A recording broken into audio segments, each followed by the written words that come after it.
If you are going to walk with Jesus Christ, you are going to be opposed. That's the Christian life. Bonjour et bienvenue sur ma chaîne Sandra by Faith, je m'appelle Sandra et je suis de retour aujourd'hui avec cette vidéo dans laquelle je vais te donner 3 conseils pour pouvoir résister au péché. Et c'est sûr que c'est un peu différent du titre de la vidéo parce que généralement quand on ne résiste pas, on tombe en fait, tu vois. Quand on résiste pas, on cède. Quand on ne résiste pas, on cède. Et c'est vrai en plus, celui qui ne résiste pas cède. Donc la notion même de je suis tombée dans le péché, c'est comme si en fait, j'étais en train de marcher et puis boum, j'ai cogné mon pied sur un caillou et je suis tombée. Alors que non, le péché c'est pas ça. Le péché c'est quand il se présente à toi, soit tu lui résistes, soit tu cèdes. Donc dans cette vidéo, je vais te donner vraiment trois conseils pour pouvoir résister fermement au péché et j'espère vraiment de tout mon cœur que cette vidéo pourra t'aider. Donc, résister ou rester éloigné finalement du péché parce que la Bible nous encourage à fuir loin du péché et aussi à résister au péché. Donc, le premier conseil, c'est arrêter de toujours justifier le péché. Ce que j'ai remarqué, c'est que les gens qui ont le plus de mal à délaisser un péché ou alors à résister à la tentation, ce sont les personnes qui trouvent toujours une justification au péché. Oh oui, mais oui, tu sais, j'ai volé parce que j'avais plus d'argent, j'avais besoin de nourrir ma famille. Oh oui, tu sais, j'ai accepté de coucher avec lui parce que sinon il allait me quitter, tu vois, et comme je l'aime trop, je voulais pas que ça arrive, donc j'ai cédé. Ah oui, mais donc en gros, façon de dire, mais Dieu il comprend que j'ai fait ça parce que j'aime mon copain, Dieu il comprend que j'ai fait ça parce que j'ai ma famille à nourrir, Dieu il comprend en fait que j'ai péché parce qu'il y a une raison valable derrière. Non, il n'y a jamais aucune raison valable de pécher parce que toutes les fois où on essaye de justifier notre péché, en gros, on est en train de dire Jésus, en fait, t'es mort pour rien, frère. T'es mort pour rien, frère. Parce que moi, j'ai envie de te dire que je ne suis même pas vraiment prête à arrêter parce que tant qu'il y aura des raisons valables pour pécher, je continuerai à pécher. You know, it doesn't make any sense. It doesn't make any sense. Donc vraiment, le premier conseil, c'est arrêter de justifier le péché et accepter de regarder le péché tel que Dieu le voit comme étant quelque chose qui conduit à la mort. Et pour aller vraiment plus loin dans cette étude-là, je t'invite à étudier Romains 6 parce que ça va vraiment très en détail dans les effets et le salaire qu'apporte le péché en fait. Je vais te lire 1 Jean 5:3. 1 Jean 5:3 dit, en effet, aimer Dieu implique que nous obéissions à ses commandements. Et ses commandements ne sont pas pénibles, car tout enfant de Dieu est vainqueur du monde, et le moyen de remporter la victoire sur le monde, c'est notre foi.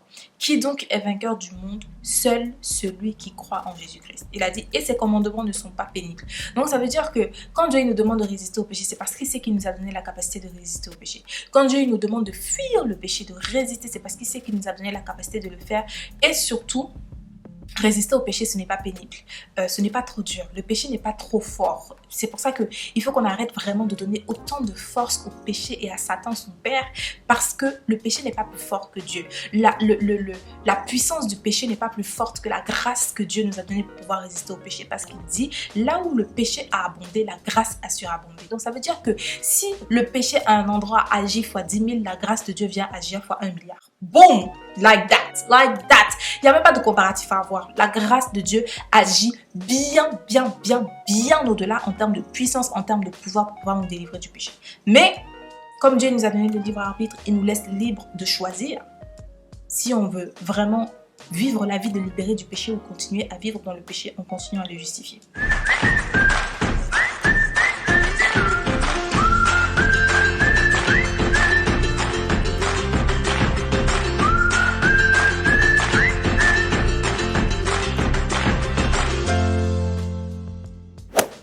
Le deuxième conseil, c'est se voir tel que Dieu nous décrit. Et pour ça, je vais te lire Apocalypse 1:6 qui dit « Il a fait de nous un royaume de prêtres pour servir Dieu son Père. » Il a fait de nous un royaume de prêtres pour servir Dieu son Père. Donc ça veut dire en fait que quand on a donné nos vies à Jésus, tu vois, pour nous qui sommes chrétiens de nous, quand on a donné nos vies à Jésus, Jésus, dès lors, nous voit comme étant des saints, les saints que nous sommes. Dieu il nous voit dès lors comme étant un sacerdoce royal. Il nous voit comme étant des rois, comme des reines, des princes, des princesses, des personnes en fait, des royautés qui sont au-dessus de tout ce qui est péché, au-dessus de tout ce qui est saleté, au-dessus de tout. Il nous voit en fait au-dessus et il nous appelle de cette manière-là. Il nous appelle sacerdoce royal. Vous êtes un peuple élu, vous êtes un sacerdoce royal. Et je vous ai donné la force et le pouvoir de pouvoir marcher sur les scorpions, sur les serpents et sur tout toute la puissance de l'ennemi. Mais quand le péché arrive dans nos vies, le péché se comporte comme un scorpion, le péché se comporte comme un serpent qui est là juste pour nous mordre et pour nous remplir de venin et pour pouvoir nous tuer.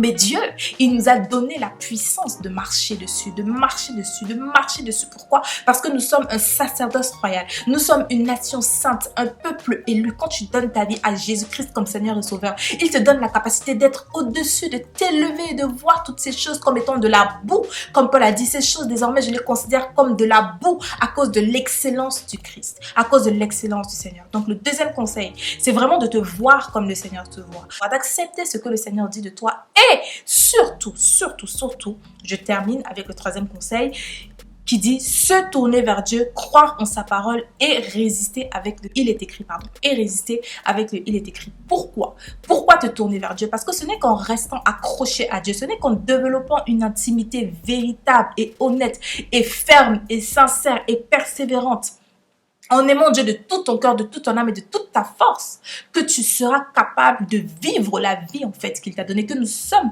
capables de vivre la vie qu'il nous a donnée, de marcher dans l'identité de nation sainte, de peuple élu, de saints, de personnes mises à part, de personnes qui sont désormais consacrées à Dieu, qui offrent nos corps tels des sacrifices vivants à Dieu. Ce n'est que quand on s'accroche à Dieu, quand on marche avec Dieu dans l'intimité profonde chaque jour, qu'on persévère chaque jour, que nous sommes capables de vivre cette vie-là et que justement nous sommes capables de croire que ce qu'il dit est vrai parce qu'on le voit s'accomplir dans notre vie et de résister avec le il est écrit.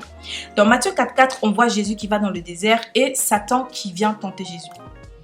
À partir du verset 2, ça dit « Après avoir passé 40 jours et 40 nuits sans manger, Jésus eut faim. » Verset 3, le diable, le tentateur s'approcha et lui dit « Si tu es fils de Dieu, ordonne à ces pierres de se changer en pain. » Jésus répondit « L'Écriture déclare, l'homme ne vivra pas de pain seulement, mais de toute parole que Dieu prononce, ou alors de toute parole qui sort de la bouche de l'Éternel. » Donc, quand tu as une véritable relation avec le Seigneur où tu connais la parole pas parce que tu as envie de maîtriser les Écritures, parce que pour x, y raison, non. Tu connais la parole parce que tu la vis au quotidien. Tu connais la parole parce que l'obéissance, c'est ton pain quotidien, parce que l'obéissance, c'est ton style de vie. L'obéissance est devenu un style de vie parce que aimer le Seigneur est la chose qui importe plus pour toi. Alors, tu bâtis et tu édifies ta relation avec le Seigneur sur sa parole.